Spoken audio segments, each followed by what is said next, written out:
Lord, thanks for this day. We pray that you'll bless our time together. In Jesus' name, amen. Well, I'm looking for an article that I wanted to refer to. And of course, there's 3,000 search results, so I'll find it while I'm talking. So today we're going to talk about before censoring because this is a big issue. There's an attack on freedom of speech all over the world. And I'll talk more about that towards the end. But we remember living in an era before censoring, but now it's everywhere and it's everybody. And for example, there was a tweet from Emmanuel Macron earlier this week, and he said, well, we really support freedom of expression here, but, and then they always put the but in, but we don't want it to interfere with your rights in any way or your enjoyment of life, so that makes it okay for them to censor things. Just a little bit of update on my schedule. Next Sunday here at FBC, there won't be a prophecy update. So if you've ever wanted to come here and not have a prophecy update, then that'd be the perfect Sunday to come. I'll be Friday and Saturday, I'll be speaking at a conference in Woodland Hills, California. Estimated high temperatures around 112 degrees those days. But it's a dry heat, right? And you can get information about that at Tip of the Spear website, Tip of the Spear. Brandon Holthouse is sponsoring that. And I'll be speaking with guys like Patrick Wood, who will be here the last Sunday in September, by the way. Patrick Wood, Alex Newman, Tom Hughes, Bill Salas, Bill Koenig, Brandon Holthouse, myself, and I'm sure I'm forgetting somebody, a couple of guys. But so that's Friday and Saturday this week, and you can go to Tip of the Spear, sign up, get the live stream if you want. Then Sunday night, next Sunday evening, the 8th, I will be at 412 Church in Temecula with Tom Hughes. And then a week from tomorrow on the 9th, Tom Hughes, Bill Salas, and I are going to get together and do a little bit of a round table on the Middle East and some of the things going on there. I don't know if that'll be live streamed or taped. Watch our YouTube channel. And I mean, just sit there the whole time with it open, so you don't miss anything. That'll be sometime next Monday afternoon here in the East Coast, and I think early afternoon on the West Coast. So we'll try to live stream that, but I'm just not sure that we're going to be doing that. And then I'll be doing a conference with Mike Spalding and Patrick Wood and some others over at Brookville, Ohio on the last Saturday in September. What's that? The 29th, 28th, 27th, 28th. What's today? Second? First. Okay, so 28th, September 28th. Then Patrick will be here on September 29th. And J.B. Hickson will be here on Tuesday night Bible study, Not by Works Ministry, a good friend of mine. And that'll be in place of our Tuesday night Bible study on October 8th. So plenty of things going on. These are the things that we talk about. I'm not going to try to go through all this each week because it kind of bores people. I do go through it a bit because there are people who've never listened and they come in and they always say that repetition is the way to learn, but acceleration, convergence, logistics, and understanding. And boy, are these things in play, these issues. For example, there's well, I'll just do it now. There's a belief, held by some of my friends, by the way, that America is Mystery Babylon of Revelation 17. And that America is going to be destroyed as Babylon is destroyed in Revelation 17 in 1 hour. But I have some objections to that are textual. First of all, if I say that I don't think America is Mystery Babylon, it does not mean that I don't think America is subject to judgment for the actions that we've taken culturally, socially, and that sort of thing. So they're mutual. They're not. You can believe America deserves judgment, but not believe that America is necessarily Mystery Babylon. But the other problem I have with it is a lot of people say that the judgment's going to happen in the very near term. But as I read Revelation, it happens when the 10 kings are there and identified. So go read Revelation 17, read it all through and put everything in context. So, and it's boy, the arguments can get very heated and very nasty. So, because you don't agree with you. And then again, this is I think, an important verse that Daniel wanted to know. When are these things going to happen? All these prophecies that he'd been given all the way through the book of Daniel. And he was told to seal up the book till the time of the end. Now, some people say, well, the end times started when Jesus went back to heaven in a sense, but I think this passage is more related to the end in the immediate period leading up to the Lord's return. And he says, the words are closed and sealed up till the time of the end. Many shall be purified, made white, and refined, but the wicked shall do wickedly, and none of the wicked shall understand, but the wise will understand. In Daniel 11, it says the wise will understand and instruct many. So let's go over a few of the things here. And I've been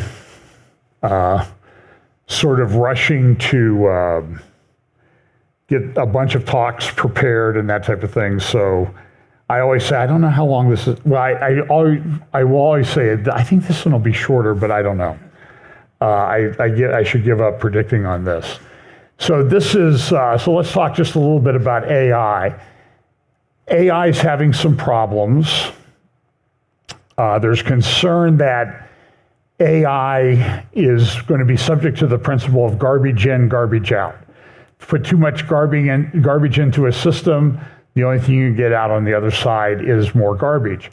And so AI is based on learning from other information, data, language, writings, news articles, your data, that type of thing. And the concern is that what happens is AI sort of synthesizes this information and comes up with answers and responses.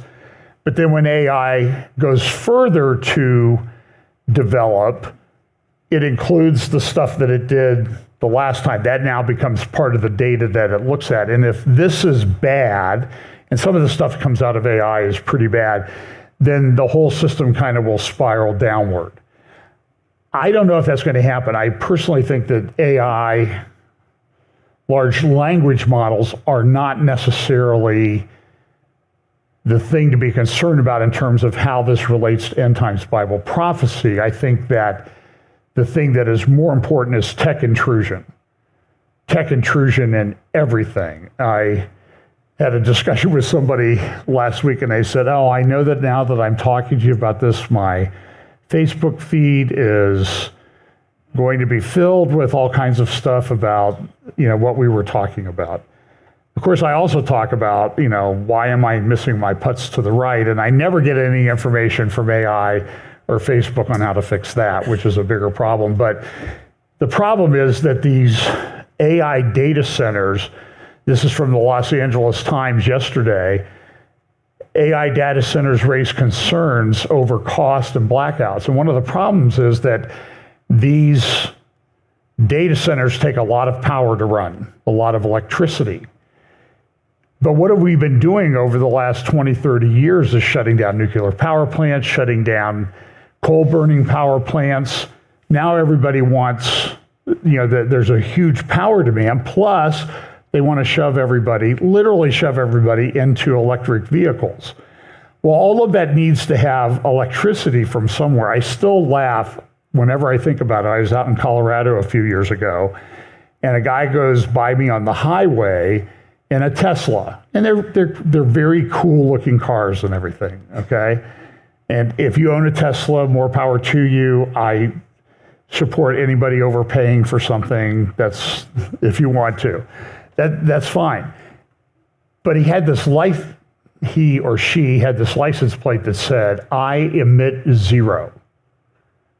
And I'm thinking, obviously you don't have to be intelligent or wise to get a Tesla. You just have to have money. Because where does he think, where did the person driving that think the electricity comes from? That it just kind of falls out of the sky? You know, or they harness lightning or something so I can recharge my car? But, you know, even here, I mean, if you go out here to New Albany, I've seen some pictures of it, these huge, I mean, just few dozen construction cranes just all over the place. It's like a forest of construction cranes. And they say that's just the beginning. And they're going to be moving forward on that for the next number of years or however long everybody's around. But that's all going to take power and electricity and water.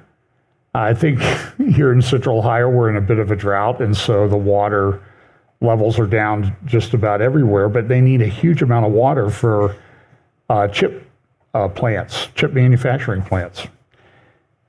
So this is part of what this article from The Spectator, The Terrifying Scale of the Green Revolution. And so some people we're sort of at this place where we're having a reality check about all of this stuff about climate change. Climate change is coming, we have to do this, we have to do that. But nobody's really thinking beyond the next election cycle or the next, to use a recent example, next non-interview that takes place in these political games. So this is a big deal, and nobody's really, well, people have, but they don't control the narrative. People have sat down and said, listen, have you really thought this through? I mean, if we switch everything over to solar and wind, they don't operate 24/7. And when do you need power? 24/7. And when do you really need power? At night, when the wind is less likely to blow hard and the sun doesn't really generate much solar electricity because it's not around at night. But nobody really thinks through these particular issues. This was an article at the World Economic Forum, 4 global risks to look out for in the post-pandemic era. And this was just published a week or so ago. The post-pandemic era is being shaped by heightened global risk and unpredictable shock events. And you're going to see a lot of this, particularly over the next month. There's a lot of things happening on a global scale. For example, in New York in a few weeks will be the Summit of the Future. I mean, really, they talk about us being sort of apocalyptic and, oh, you always want to talk about the future and prophecy and that type of thing. Well, look at what they're doing. They're having a thing called the Summit of the Future, and coming out of that will be a pact of the future. There will be a document that is signed. There are drafts circulating already. So shock events, black swan events, all the people, the global elitists are talking about this. Now, does this mean that they're planning these? Could be. Does this mean that they're just thinking that in this kind of world that these things are likely to occur? I think it's probably a combination of the both of them. And then here, power is dispersing in a post-superpower era while governments struggle with a recurrent crisis of political legitimacy worldwide. You look all over the world right now, people are not happy with their government. Well, it's about 50-50. Some are, some aren't. And everywhere you look, everything is divided about 50-50. And I think part of that is by design as well. The lingering pandemic mental health crisis is being exacerbated by climate and AI. Now, I think there's legitimate concerns about AI. Even the people that are running the show there have concerns. Yet, despite their concerns, they're moving forward with all of their plans. And I think Ray Kurzweil came out again and said, we're going to have everything, the singularity is going to be reached in 2045, maybe sooner. And remember that famous Time magazine cover from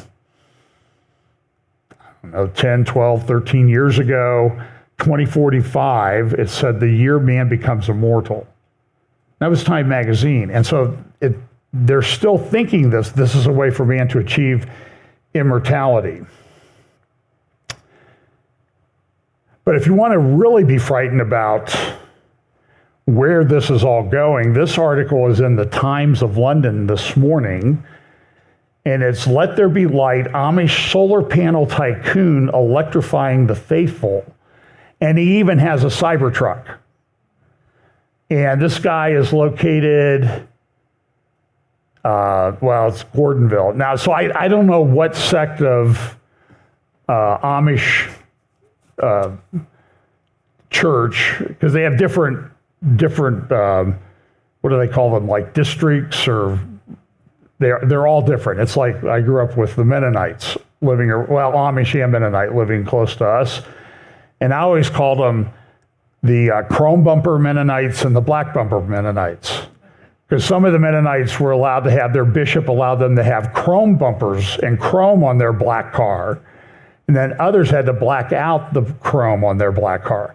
They had to have a black car, but they could have chrome or not. And then this reminds me of we grew up in the Brethren Church, and there was a big split in the Brethren Church over whether you should have, back in the 1800s, about having 4 buttons or 5 buttons on your shirt. Because 5 buttons showed that you were proud and trying to show your wealth off. So they banned 5-button shirts, I guess. And then there was a big church split over stuff like that. But look at this guy's got, so they're replacing the horse and buggy with a Tesla Cybertruck, which, by the way, looks very much like the aluminum trash can that you might have at your house. Just saying. Okay, now I'm going to speak about the Middle East, and we'll talk about politics and that type of thing. So last week, as we were doing the update, there was an attack in the north of Israel. Hezbollah was planning a big attack. Nobody knows exactly how many rockets, missiles they plan to launch, but Israel found out about it, and about 15 minutes before Hezbollah was going to launch a simultaneous attack, Israel attacked a couple hundred sites, took out thousands of rocket launchers, I'm told, and it was an amazing attack. Nobody in Israel was killed. Iron Dome intercepted some of the things to get fired. There were drones.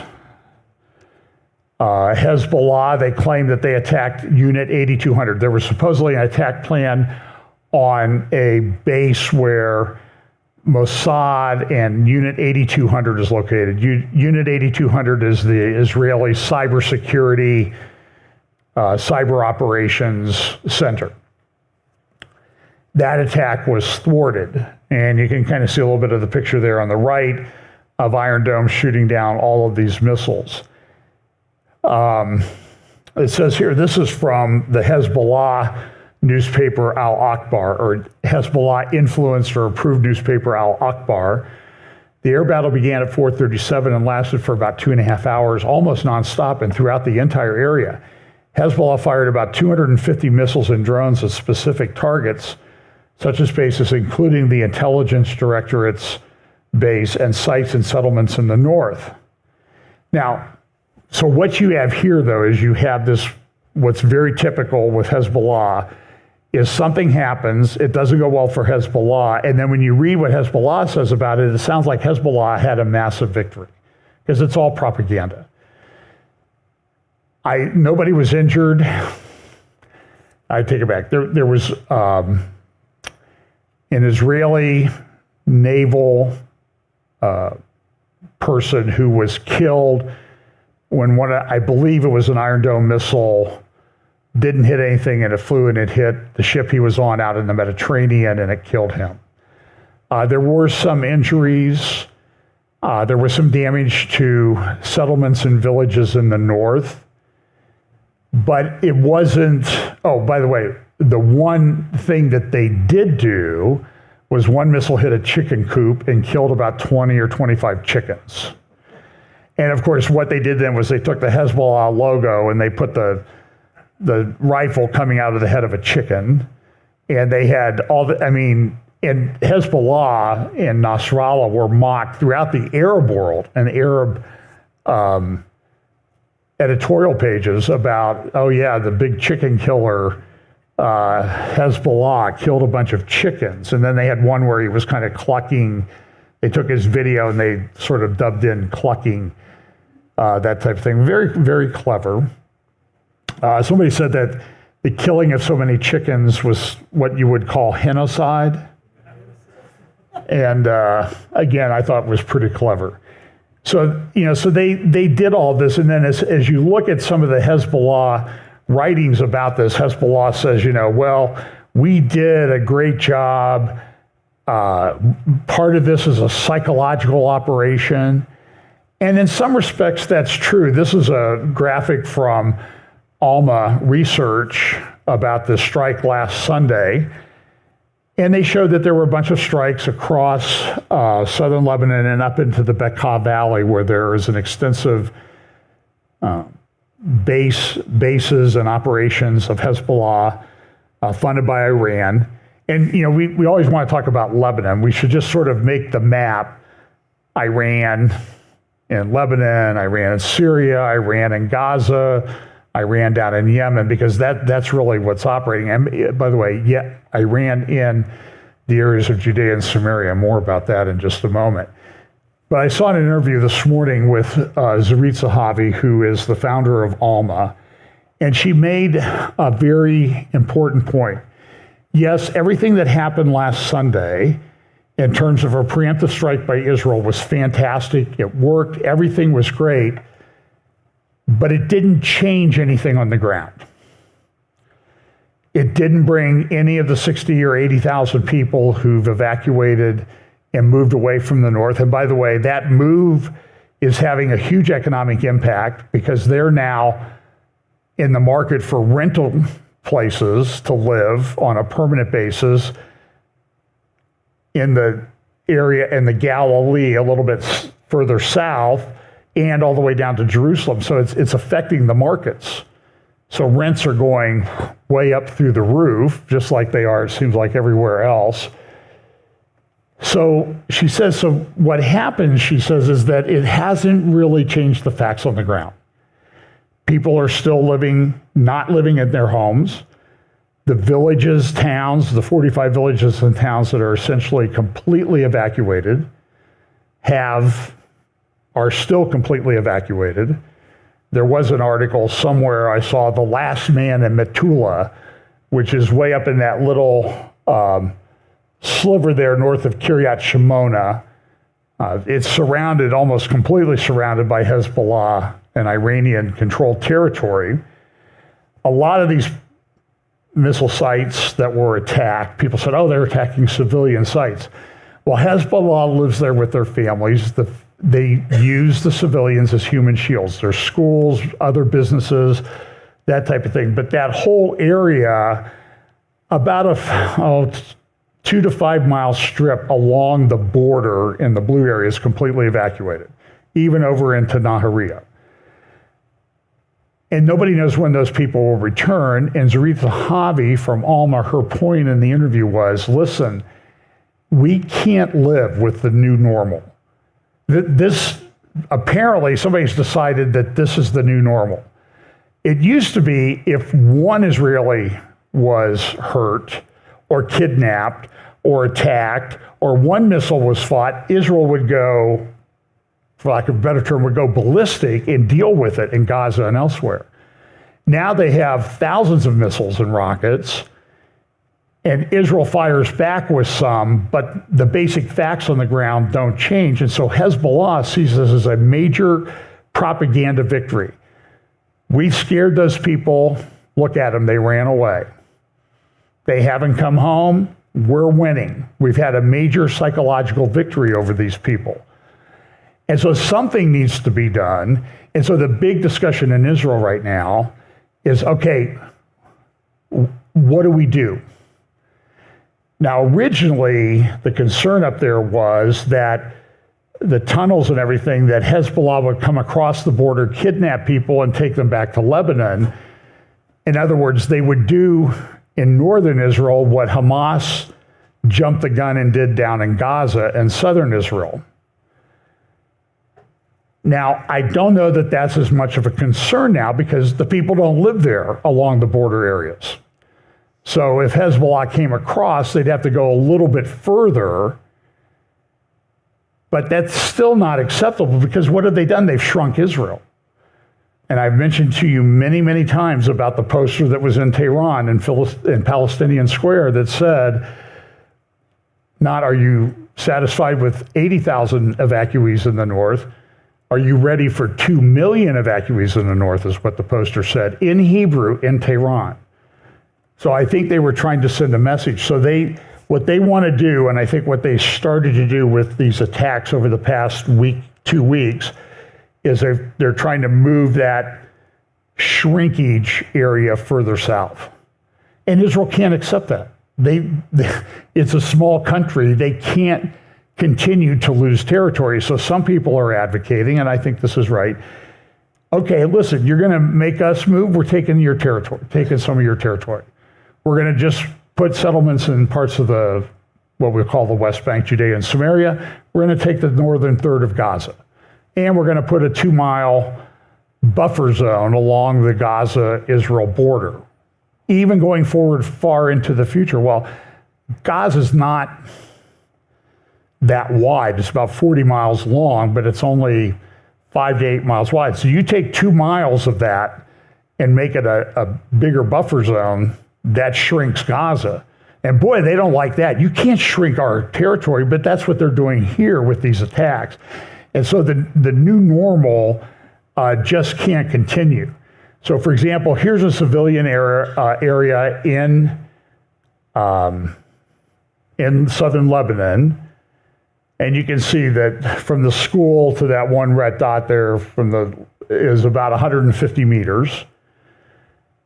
Same way from this civilian area to this mosque. And so these red areas are where these launchers were located, like right between a school and a mosque. And they do this intentionally because if Israel misses and hits the mosque or the school, the press in the world just goes crazy. So here's a little summary of some of the things. 100 fighter jets principally struck 270 targets.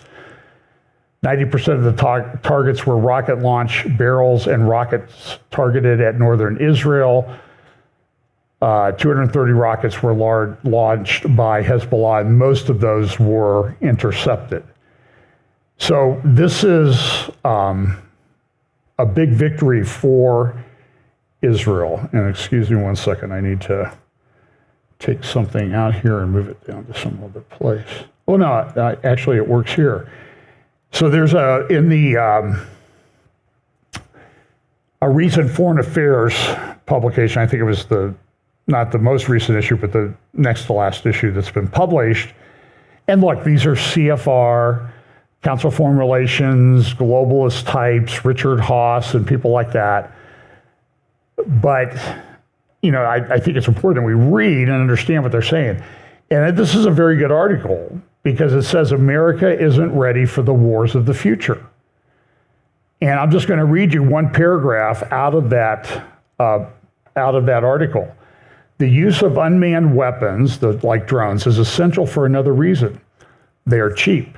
Drones are a much more affordable class of weapons than our traditional military jets.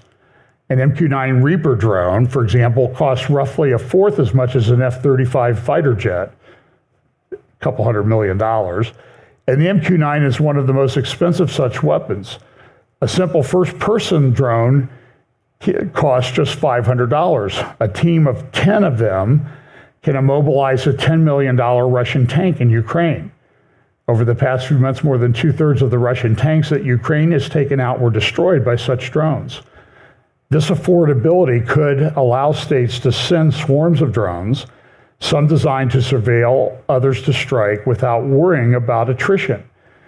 These swarms could then be overwhelmed with legacy air defense systems, which are not designed to simultaneously shoot down hundreds of objects. Even when defense systems prevail, the cost of defending against swarms will far surpass the cost of attack for the enemy. Iran's April mass drone and missile strike against Israel on April 13th cost Iran about $100 million. but U.S. and Israeli interception efforts cost more than $2 billion. Now, some people say, well, you don't need to worry about that because you still have to fight it, you still have to shoot them down. But the point is, it's a war it's a cost war, and if they're fighting with cheaper weapons, you can't sustain that for a very long period of time.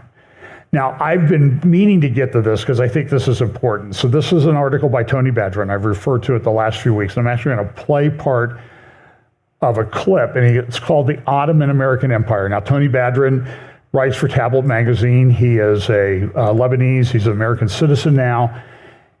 And he was interviewed recently by Carolyn Glick.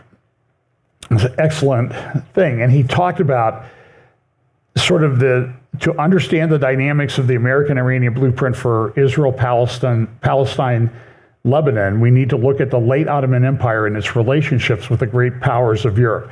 So here's a little bit of the interview between Carolyn and Tony Badger. And you should go to her YouTube channel, JNS TV, and listen to it. But this will give you a little bit of a flavor, because what our whole government is doing is like we're trying to build up Lebanon and we're trying to support Iranians. Everywhere we look, they're doing this. And we've been doing this for 50 years. They did it in the Reagan administration. It's been sort of the Washington motif. Now, we will do things every now and then make it look like, oh yeah, we're for Israel, we're helping Israel and everything. But the overarching thing that happens is that Iran gets supported at the expense of Israel. So, and that was part of the interview I did with Dr. Gil White a few months ago. So here is a little bit of that interview.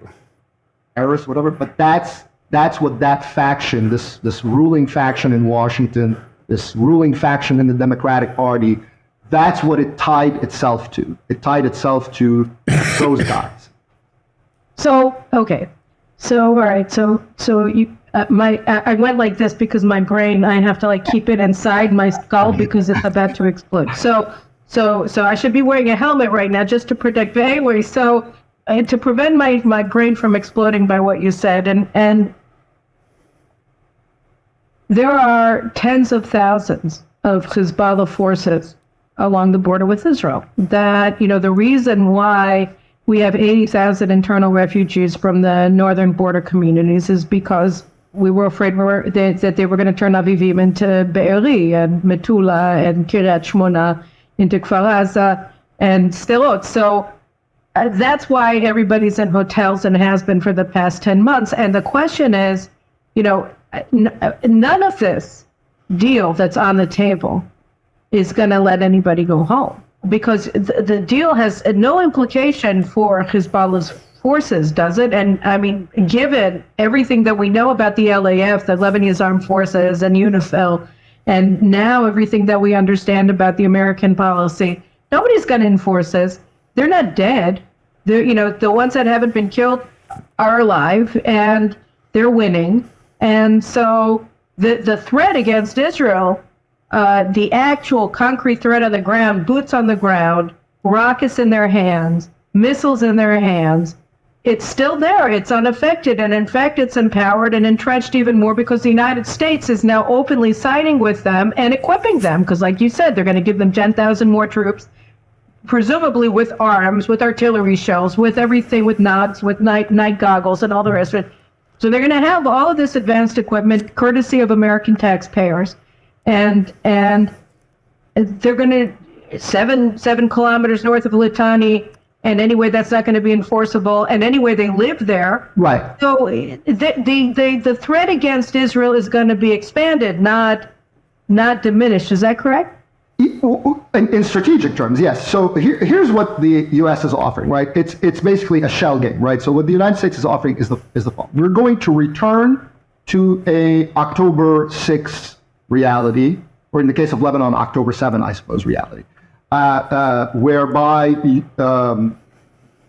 everyone is going to pretend that, we will do some visual trickery, like we might remove one of those environmental observation posts that Hezbollah set up, right? And instead, it's going to be an LAF post, whatever. Okay, we're going to say that Hezbollah is no longer there. They're 10 kilometers away, right? And so you're not going to have anything visible there. But it's basically just because it's based on Hezbollah's decision not to attack or whether to attack. Shab'a Farms may be an exception, we're not quite sure yet. But basically, you are going to end this round and freeze in place, and it'll be quiet like it was in the lead up to October 7th. That's what's on offer. Plus, except for what the strategic reality that has taken shape over the last 9 months, which is that Hezbollah has shown that it can empty northern Israel of its inhabitants, right? It can operate under American protection that prevents Israel, and also Israel itself may be self-deterred because we can open another front somewhere else that preoccupies Israel, so it makes Israel reticent about whether or hesitant about whether or not to open a second front. But it doesn't matter. The point is, we can depopulate northern Israel, we can open a front and not incur massive destruction from an Israeli retaliation, all under American protection, and then we can call up the Americans to ratify this strategic reality in some sort of an agreement. That's the new strategic reality, and that is not a good place for Israel to be. But there's another thing too. One of the points of this purported deal that the Americans are pushing is that just as there is a redeployment, so-called, of Hezbollah troops from the border, Israeli troops have to redeploy and demobilize.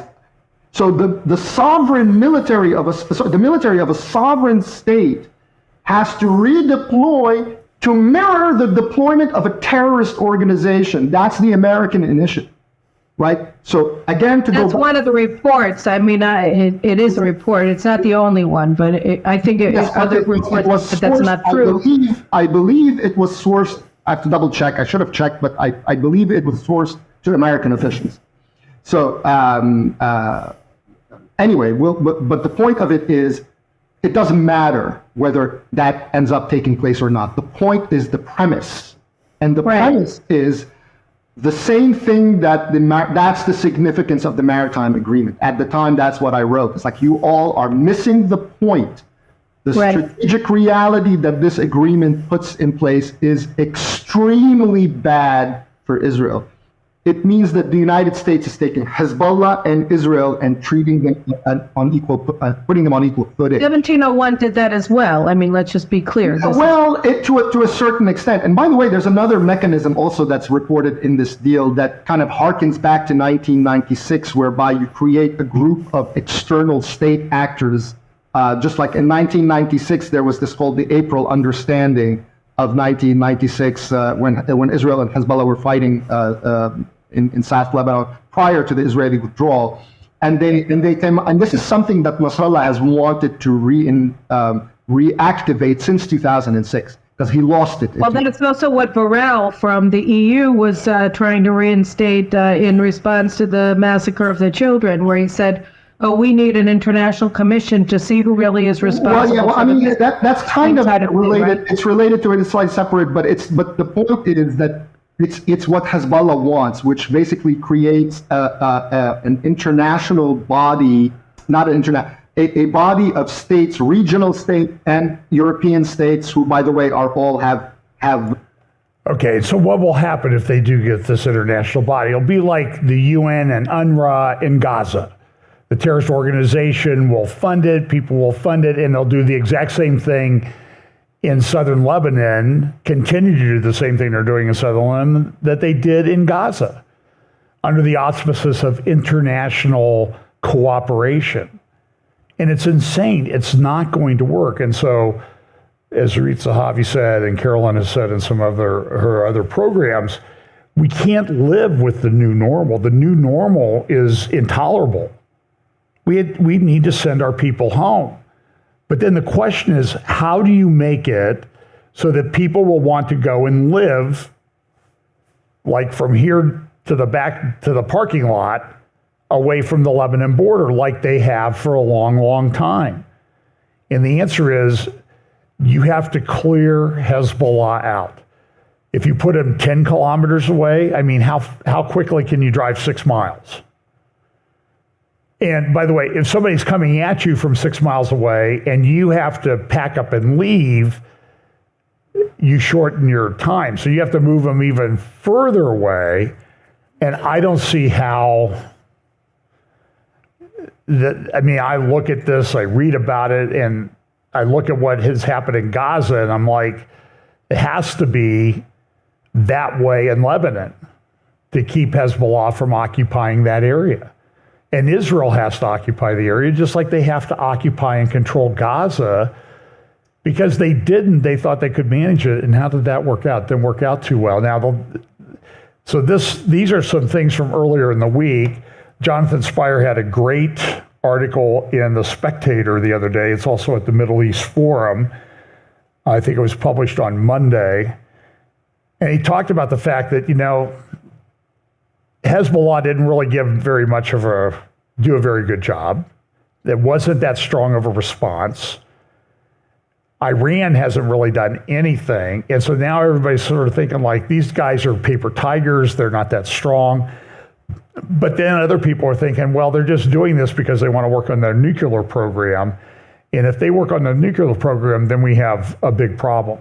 Now, people in the think tank community have been writing about a potential nuclear exchange between Israel and Iran for some time. Anthony Cordesman, who recently passed away, wrote at the Center for Security, well, I can never remember the name of it, CSIS, back in 2007 and 2009 about what would happen in a nuclear exchange between Israel and Iran. Now, this is 15 and 17 years ago that he was analyzing this. But when we look at this in terms of Bible prophecy and that Israel survives all of this, his analysis was kind of interesting because he said, if there was an exchange, Iran effectively ceases to function as a country. It's over. Israel could survive and function. Now, that was kind of an interesting analysis in light of the supposed disparity in powers in a thing. So in the last 24 hours, though, and so this is what happened this week leading up to this. So this is from the Jewish Chronicle in the UK. Sinwar is using all his Israeli hostages as human shields. Now, this is the big question. Supposedly 100 hostages. They estimate that at least half of them are dead. Some are suggesting that all of them are dead. And they're bargaining with them. They're bargaining with the bodies. So Israel, in Gaza the other day, there were, this was some of the female people in the north that were evaluating things, but this has been a big problem. So, and this is Israel Katz, or Yaakov Katz, writing in the Jerusalem Post on Friday, Iran toys with the West as it continues to edge closer to nuclear capability. And this is a big concern. David Weinberg at Jerusalem Post, same day, is Washington paying off Tehran with nuclear coin. And this is a big problem because if they're wrong, they're wrong. Now, yesterday, there's a huge political issue in Israel about the hostages. The hostage families, some of the hostage families are saying the government should just make a deal and get the hostages home and forget about everything else. But the people in charge think, no, it's a much bigger picture. We want to bring the hostages home, but it's not that simple. So they did find 6 bodies in Gaza yesterday, recovered them, including this American-Israeli hostage, Hirsch Goldberg, Poland, his parents have been one of the leading advocates for just getting the hostages home at any cost. His body was found, but when they found the bodies, they found that they had been, I think I just saw a tweet or message from Prime Minister Netanyahu, they've been shot in the head recently. They've been executed by Hamas. Of course, Hamas issued a statement saying, hey, it's all your fault, Israel. You're the ones who are responsible for their death. But Hamas is not negotiating, well, saying that Hamas negotiates ever in good faith is it would be a complete fabrication. So it's a big deal. Now, when CNN reported Goldberg's death last night, what did they say? Israeli-American hostage Hirsch Goldberg, Poland, has died. He was executed by terrorists. But at CNN, to make that a little bit more palatable, you say, oh, he died. This is sick. Now, if you go, by the way, if you go to this tweet, I found this tweet this morning from CNN on Twitter, or X, and I go to the link down here. Now the link looks like this. Israel military says 6 hostages brutally murdered. So it's okay now because we've got the truth up there. But what happened was CNN exposed themselves greatly. So here's a picture of the hostages that are now deceased. I saw some reports this week of a hostage, and Hamas was one of the organizations out there in Gaza was saying, well, it's been 9 months, and they showed a pregnant, what was believed one of the female hostages is pregnant, and then they had the sound of a baby crying in the background. So the implication being, hey, we impregnated your hostage, your female, because we're in charge, we're in control, and this is what they said they were going to do. And of course, all the pro-Hamas people say, oh, that's just a fabrication. There was no rape. There were no beheadings. There were no any of this. They deny everything, even when it's staring them right in the face.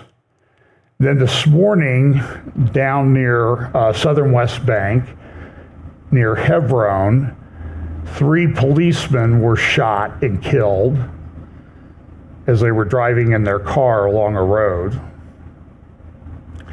This is having a huge impact across Israel. I have a lot of friends there, and they say, I've lived here 25, 30 years.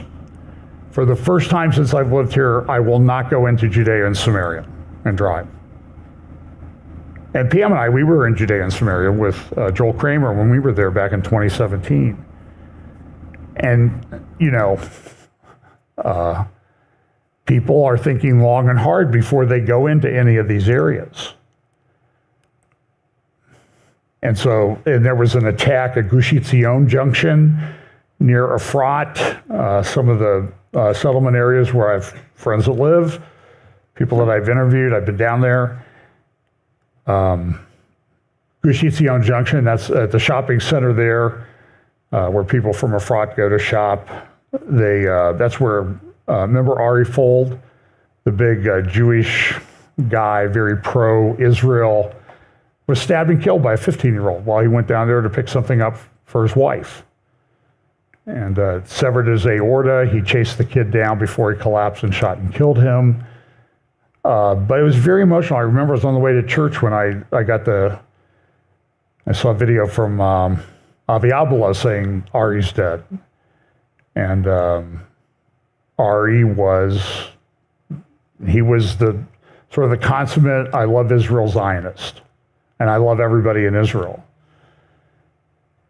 But listen to this. The 3 police officers killed in this morning's shooting attack in the southern West Bank are, I don't know what CH stands for, Chief Inspector Arik Ben Eliyahu, Command Sergeant Major Hadas Branch, and First Sergeant Rory Shakuri. The first guy is from Kiryat Gat, is survived by his wife and 3 children. Branch from Shaddai Moshe is survived by her husband, 3 children, and a granddaughter. Shakuri from Sderot is survived by his wife, a daughter, and a granddaughter. His daughter, First Sergeant Moore Shakuri, was killed battling Hamas terrorists trying to take over the Sderot police station on October 7th. So imagine his wife and his other daughter. They've lost a daughter or a sister, and now they've lost their husband in a terrorist attack. And now you have all these things that are sort of percolating through Israeli society this morning. I was communicating with some people this morning, and they said, the concern about the government and distaste a lot of people have for Benjamin Netanyahu and the current government is only made much, much stronger by these type of events. Here's a picture of the 3 that were killed this morning. And Israel's fighting multiple front wars. I did an talk with Olivier Melnick this week at Shalom and Messiah YouTube channel. And we talked about the fact Israel has at least 7, 8 fronts that they're fighting on simultaneously right now. Of course, they have Gaza, they have Lebanon, in the north they have Syria, they have Iraq, they have Yemen, they have Iran, and now, as you'll see in a moment when I talk about it, there's an eruption in the West Bank. And there are people in Hamas, I think he's probably the Hamas number 2 guy. I think he lives in Qatar also, very rich, multi-billionaire, said we need to start another intifada. And what happened in the last intifadas that they've had, first and second intifadas? Suicide bombings. Last week, there was a guy who tried to do a suicide bombing at a synagogue in Tel Aviv. He was on his way. He was from Nablus, up in the north. That's where biblical Shechem is located. And I've been there. And as you drive down through the center of Nablus, every single intersection is a martyr square. And there will be a picture of a guy smiling, flowers around him, usually a weapon like a AK-47 or something, some type weapon. And when was that painting done? Well, that painting is based on a picture taken before the guy went on a suicide bombing operation. So a lot of the suicide bombers came from Nablus. This one came from Nablus, and believe me, don't go looking for it. I saw the pictures of the aftermath. It was a mess. But he was trying to get to a synagogue, but the bomb detonated too soon. And I think he had 25 pounds of explosive in the backpack. He could have killed 100, 200 people in a crowded synagogue. And so now is this going to become the daily reality throughout Israel? They're finding, I saw a video of when you go through Israel, there are checkpoints everywhere. And usually in the soldiers at the checkpoints and these gals that interview you when you're trying to leave Israel, because they want to make sure they're like human lie detectors. They're incredible. And they're very clever. They try to trip you up and asking you questions. I have artificial joints, so I had one gal grilling me the last time we were there. Why didn't you bring your card? And how do I know that that's a artificial joint there that's showing up on the X-ray? But anyway, they're very good. But they can only do so much. It's a big country. It's a small country, but it's a lot of open spaces. And they're finding a lot of things. So you have, and across the Middle East, there's like wars, rumors of wars and things that are happening that I'll just give you sort of a summary. So when we talk about an Ezekiel 38-39 alignment, I don't think we're close to Ezekiel 38-39. I think we can see the beginnings of it come together. But what you're seeing here, for example, Libya is put in Ezekiel 38, and they've been in a civil war for a long time, and now what's the report now? Libya's oil output halved following political standoff. Their oil production in Libya has dropped by 67%. So who's competing for control of Libya?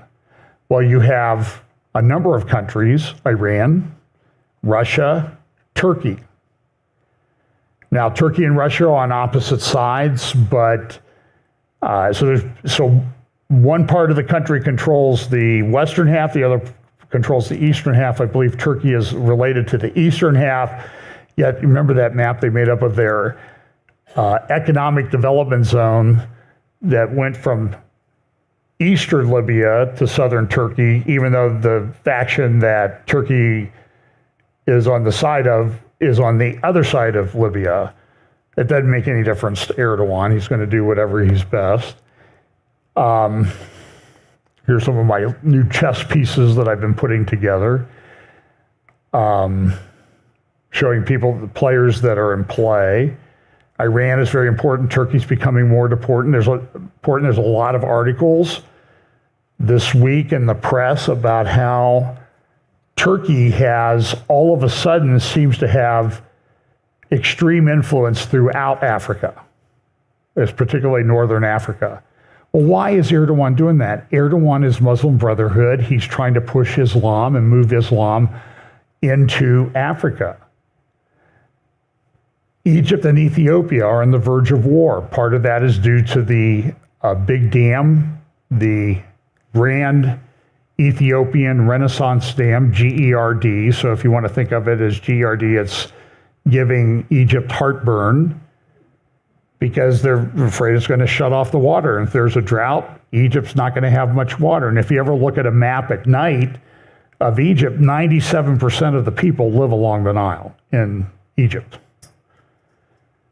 So it's a very big deal. But the other problem is that Ethiopia is landlocked. They want an exit to the Red Sea into the ocean. So they've entered into an agreement. They've tried to enter into an agreement with Somalia. Or no, they entered into an agreement with a faction in Somalia. Say, hey, you guys can have a corridor to the ocean, Ethiopia. But that faction is in control of the government, and the control of the government is in another faction that's friendly with Egypt. So now Egypt and Ethiopia appear to be on the verge of going to war over the dam, over Somalia.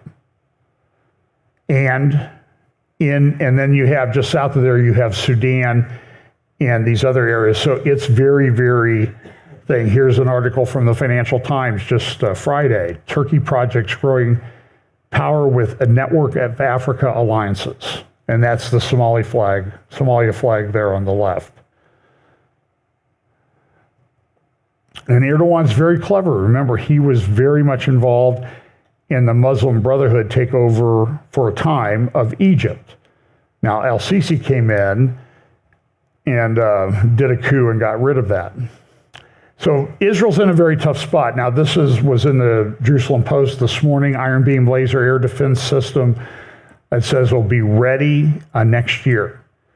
That would be very helpful. So whereas an Iron Dome missile costs $50,000 to $100,000 to shoot down a drone that might only cost $5,000, Iron Beam will be able to shoot that down. Depending if they have them deployed in enough places, it will cost about $2 in electricity to shoot down those missiles and drones. So that will be a game changer. So people have been waiting for that, and Raphael announced this week that it's probably going to be coming. Now, this is reports. IDF has launched a significant operation in the West Bank that may last days. The areas the IDF is operating in have developed into strongholds for terrorist groups such as Hamas, Islamic Jihad, and Al-Aqsa Martyr brigades. This is going on throughout the what's called the West Bank, Judea, and mainly in Samaria. They've gone into Jenin, they've gone into Nablus, and they've killed people. They've torn up roads and that type of thing, so they can't get from one place to another. And everybody, of course, is losing their minds over this. Even the New York Times this morning, they talked about Israel's 3 wars in Lebanon and the West Bank, as well as Gaza. And everybody I talk to in Israel says the West Bank is on the verge of exploding. And when it explodes, you need to understand that down in Gaza, they had a fence. They had sensors. They had people watching the fence. They didn't pay any attention to them, but they were down there. At least the commanders didn't. Another guy from the IDF resigned this week. There was a report, I'll mention in just a moment, about what happened on the days leading up to October 7th, but they didn't pay attention to the warnings. Understand that while there is a fence and a separation barrier in places between Israel and Judea Samaria, like down around Bethlehem and Hebron and that type of thing, it's not monitored like the Gaza fence was supposed to be monitored. And what happens, I was talking to Jonathan Feldstein a few weeks ago, and he said, there's no fence between me and the mosque over there that's a hotbed of terrorism or supporting terrorism. We used to hire all these people from the West Bank to work here, but that's not going to happen while I'm alive, while my kids are alive, and maybe my grandkids are alive. But that has a huge economic impact on those areas because the people can't work. But there's no fence, as he said, separating them from me. They had a fence and barriers down in Gaza. That didn't work. Gush Etzion, I mentioned that. They had car bombing there. This is the report. It was published on the Channel N12 website. I wasn't able to find it. I was digging through there today. So if you find it, you can contact me through the email on the church website and let me know that you found it or send me a copy of the report. But they thought 3,000 Gazans had come across on October 7th. This report done by the Gaza division of the IDF said, no, it was 6,000. It was twice as many as we thought. So this article at Jerusalem Institute for Strategic Studies, or for Strategy and Security, no technology can substitute for an IDF presence on the Gaza-Egyptian border. And this is the big deal. So down in Gaza, they have what they call the Philadelphia Corridor. That's the area that connects Gaza to Egypt. Not a border between Israel and Gaza. It's a border between Gaza and Egypt. And they've destroyed a bunch of tunnels down there this week. I think they said they've gotten about 80% of them, but a lot of them were big enough to drive trucks through. And how do you think Gaza got all those weapons, materials, that type of thing? All that stuff that they could have used to build a great area, they used to build a terror base. Again, another article, Jerusalem Post Friday, from Jonathan Spire, about the fact that in the Red Sea area, they're doing okay, but the Houthis are continuing to just do what they want down there, and shipping is shut down. That's about, the tolls are about 20% of the Egyptian revenue that the government uses to operate on. So that's having an impact in Egypt, particularly if they're going to go to war with somebody. Where are they going to get the money to finance the war? One of the things they want to do in the release is this guy they call the Palestinian Mandela, Barghouti, and he's in there for, he'd been in jail for more than 20 years. He killed, I don't know how many people, but he's very, very popular in the Palestinian areas, and they want to get him released in any hostage deal. But how do you make a deal with somebody who just shot 6 of your hostages in the head? That's who you're dealing with. Now, people are trying to say, well, we'll get a boss. A boss will come in, the Palestinian Authority, and that seems to be our government trying to revive the Palestinian Authority. Now, the word today is this is him meeting with Crown Prince Mohammed bin Salman early this past week. He's reported to be in he's sort of like, do you remember the old, it was on Saturday Night Live, General Franco in Spain? General Franco is still dead. That Chevy Chase would report that every week because it was like Franco's dying, he's going to die. Well, Abbas has been said to be in declining health for some time, but he is. 87 or 88. So he's sort of nearing the end of the string. And then what's going to happen? Who's going to replace him? And I'm just saying that throughout the West Bank, the Palestinian areas, Hamas is extremely popular and probably only grown in popularity. So anybody who's sitting there telling you, like certain candidates for president, that they're going to do some kind of reconstitution of the Palestinian Authority and everybody's going to be happy, are, how do I say this? They're either drunk or smoking something. And I'm talking about one of the candidates for president.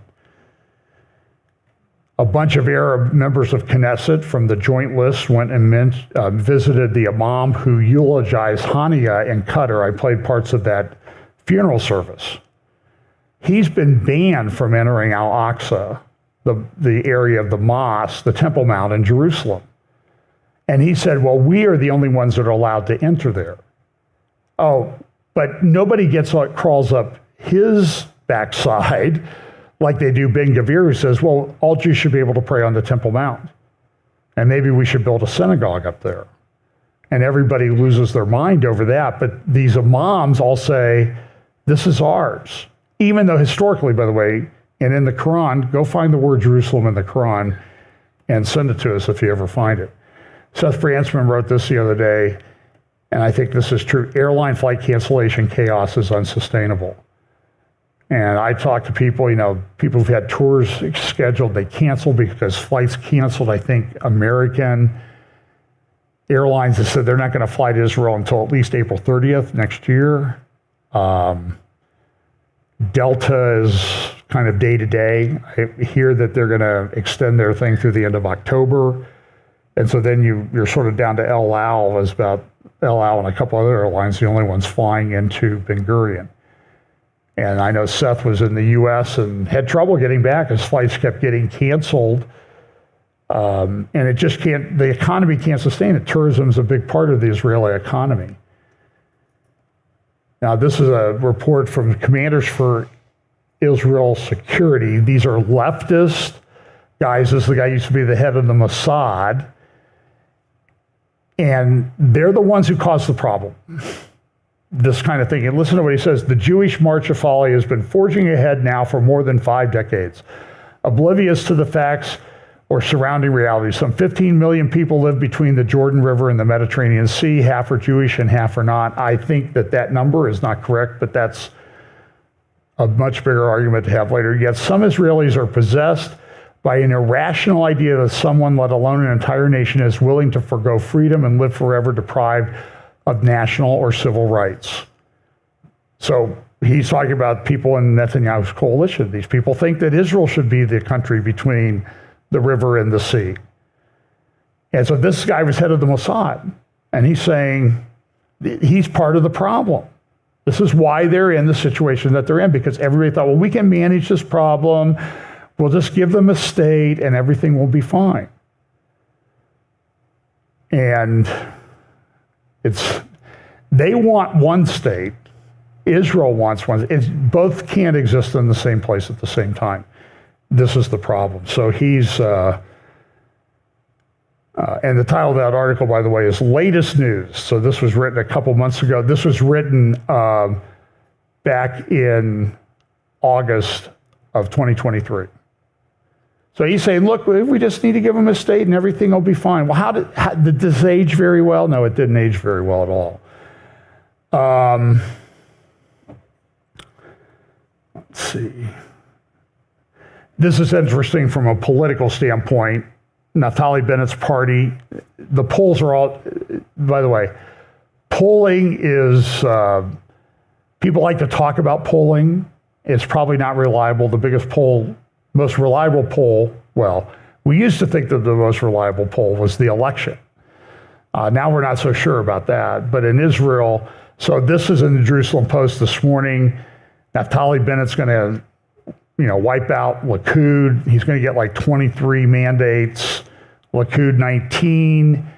Gantz would beat Netanyahu head-to-head. But then you go over to Channel 14, which is a right-wing news station in Israel, by the way, that a lot of people want to shut down because they don't like what they say.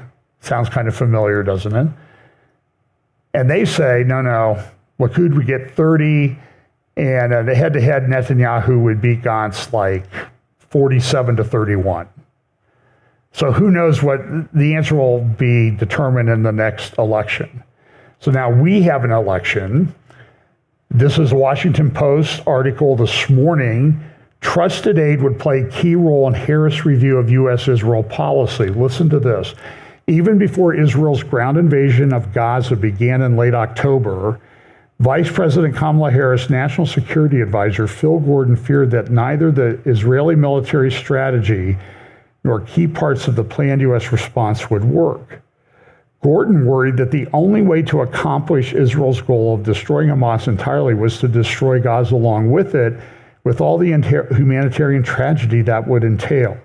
By the way, do you think this is a friendly article to Kamala Harris? Seems that the press has a soft spot for her. I wonder how that happened. Gordon did not believe that the United States could influence Benjamin Netanyahu, whom he had dealt with during the Israeli-Palestinian peace talks a decade earlier, the person said. It is widely expected that Gordon would be the national security advisor. He's extremely pro-Palestinian, very anti-Israel. This article will not tell you that, but if you unpack what this guy has said and written in the past, you would come to that conclusion.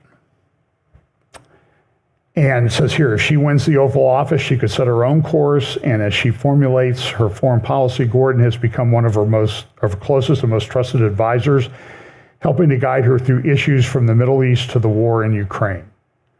And so when you listen to her and she sort of glosses over what she would really do, make you think like, well, I really support Israel, and I think they have a right to win, but they can't impact other people's rights. Listen, war is war, and there's a way to determine who wins a war, and it's not by the person who's nice. And this is a war. I mean, we don't want to talk about that. And so she gave this interview this week on CNN, and it was just one softball question after another. I watched part of it.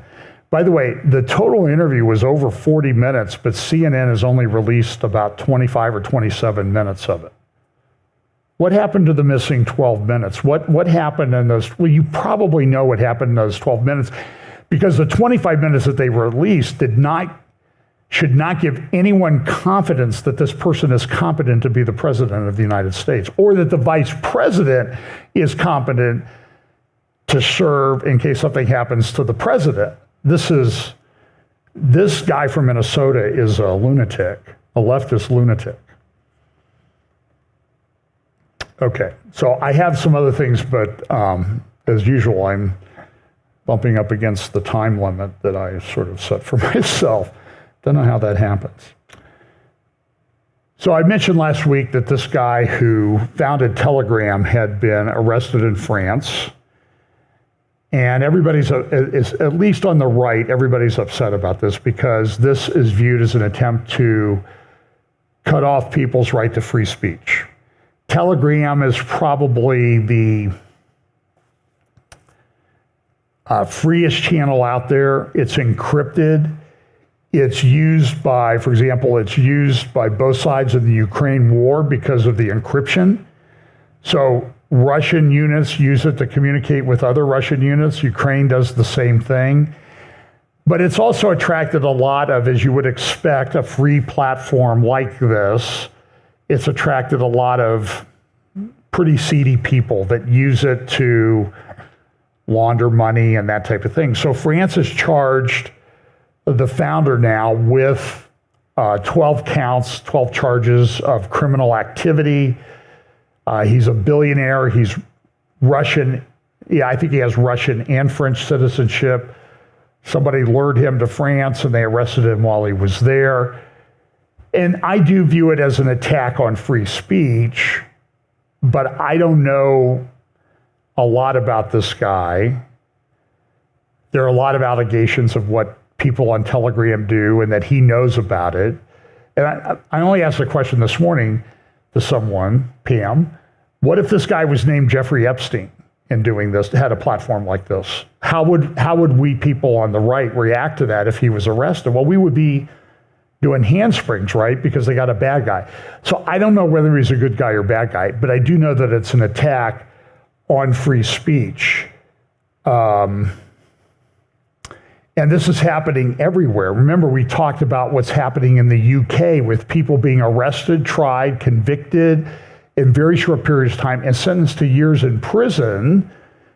And this is from a person in the UK today talking about what's happening in the UK. They have so many people that are going to prison, over 1,000 people in a very short period of time. They don't have room in the prisons in the UK to house these people. So what they're going to do is, okay, well, you posted something bad on Facebook or Twitter, you're going to prison, so we're going to let out a rapist, let him go early on his sentence so we can put you in prison. It doesn't really make a lot of sense, but this is the same thing that happened in America, right? It's the same thing that happened in Brazil, where they prosecuted people who were concerned about how the procedures employed to elect a new president went. It's happening in Venezuela as we speak. This is a worldwide problem.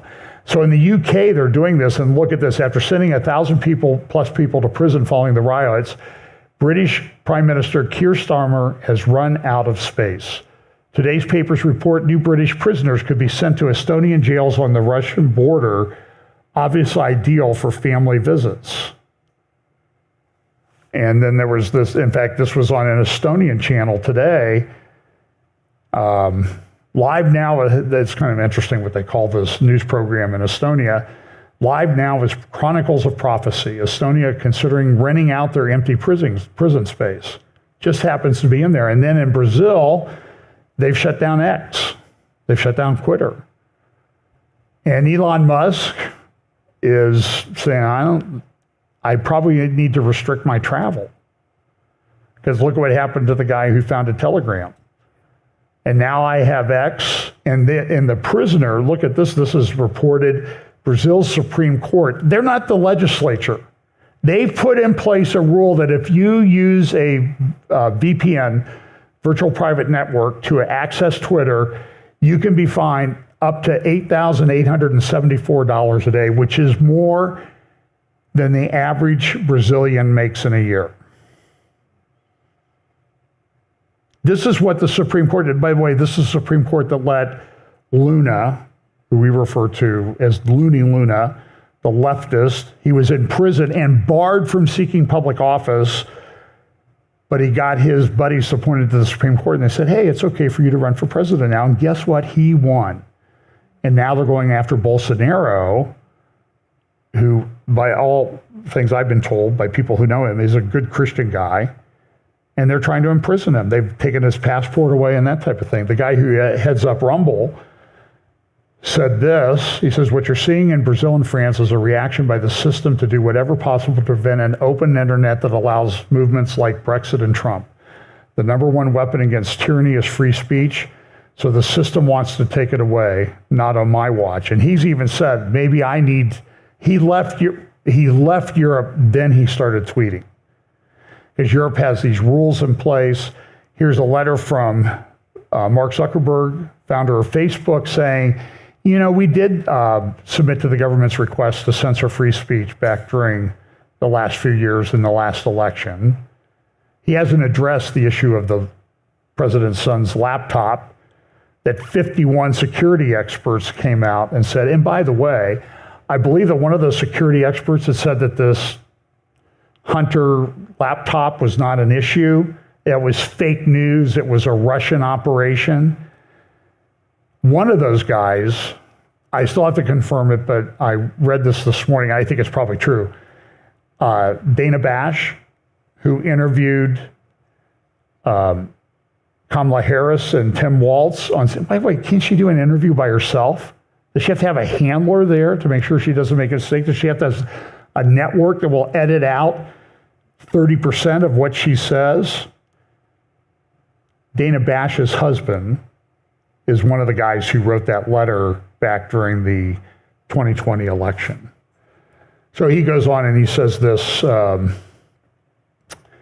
if Mark Zuckerberg was genuinely apologetic, Facebook page is owned by Ben Shapiro, Dan Bongino, Dinesh D'Souza, Charlie Kirk, and Donald Trump would be cooking with enormous traffic right now. Until then, his censorship continues. And this is the UK London Times thing. For 27 minutes, Kamala said nothing. An odd way to become a leader, but it worked for Keir Starmer, so I guess it's going to work for Kamala Harris. And I don't know whether to believe the polls or not. She's doing pretty well in the polls. So she may win. We need to sort of prepare ourselves for that thing. This is Ann Coulter. I haven't seen much from her for a long time. CNN's Dana Bash interviews herself. Harris aces multiple choice quiz, because when she asked her a question, she was like, well, did you think about doing this? It was like, did you think about doing A or B or C? She gave her like these multiple choice answers, like she couldn't think of what she was really supposed to do. And Foreign Policy had this article recently, Could Civil War Erupt in America?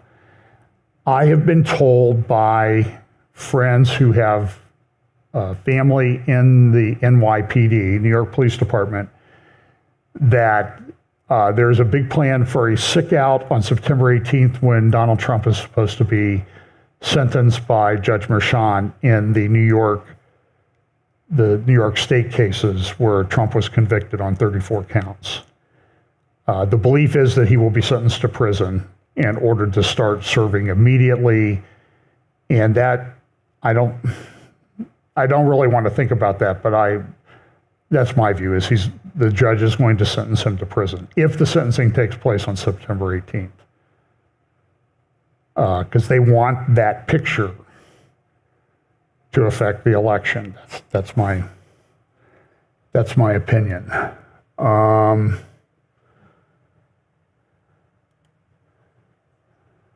So this is what the Crown Prosecution Service put out this week on Twitter. Be careful what you put. Oh, this was a few weeks ago. Be careful what stuff you put on social media.